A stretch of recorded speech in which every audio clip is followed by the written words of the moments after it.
মেহেরপুর মৎস্যবীজ উৎপাদন খামার এটি জেলার চাহিদা অনুযায়ী মাছের রেণু ও পোনা উৎপাদন করে মাছ চাষিদের মাঝে সরবরাহ করার কথা থাকলেও হচ্ছে না সে কার্যক্রম। অনেকটা পরিত্যক্ত অবস্থায় পড়ে রয়েছে রেণু উৎপাদন কেন্দ্রটি। পোনা উৎপাদনের জন্য পুকুরগুলো পড়ে রয়েছে অযত্নে। নামমাত্র পরিমাণে পোনা উৎপাদন করা হলেও তার বেশিরভাগ ব্যবহার করা হয় সরকারি অবমুক্তকরণ কর্মসূচিগুলোতে।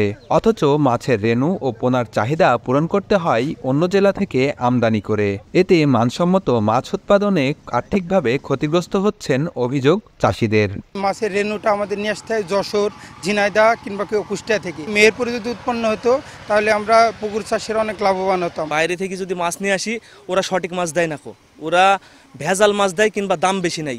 আর মাছ নিয়ে আসতে গিয়ে ওইখান থেকে অনেক মাছ মারা যায়। গুরুত্ব দেয় তাহলে দেখা যাচ্ছে আমরা আর একটু বাড়াতে পারবো, আমাদের একটু আরো পুষ্কুনি আর কি চাষ আমরা একটু উন্নতি করতে পারবো। তবে বালুমাটি, আয়রনযুক্ত পানি, বরাদ্দের অপ্রতুলতা আর জনবল সংকটের কারণে রেণু ও পোনা উৎপাদন সম্ভব হচ্ছে না জানায় মৎস্যবীজ উৎপাদন খামার কর্তৃপক্ষ। পানিতে আয়রনের জন্য ডিমটা কেটে যায়, এর জন্য আমাদের অনেক ঘাটতি পড়ে যায় এবং কি মাছ মারাও যায়। পুকুরকে সংস্কার করানো যায় তাহলে আর একটু পোনা উৎপাদন করা সম্ভব। ডিপ বসানো যায় অথবা ফিল্টার বসানো যায়, এগুলোর আমরা চাহিদা দিয়েছি। হয়তোবা এই অর্থ বছরে চলে আসবে। আমাদের এখানে একটা আইওটি বেসড পুকুরও হওয়ার কথা আছে। যদি হয় তাহলে আমাদের উৎপাদন আর একটু বাড়বে।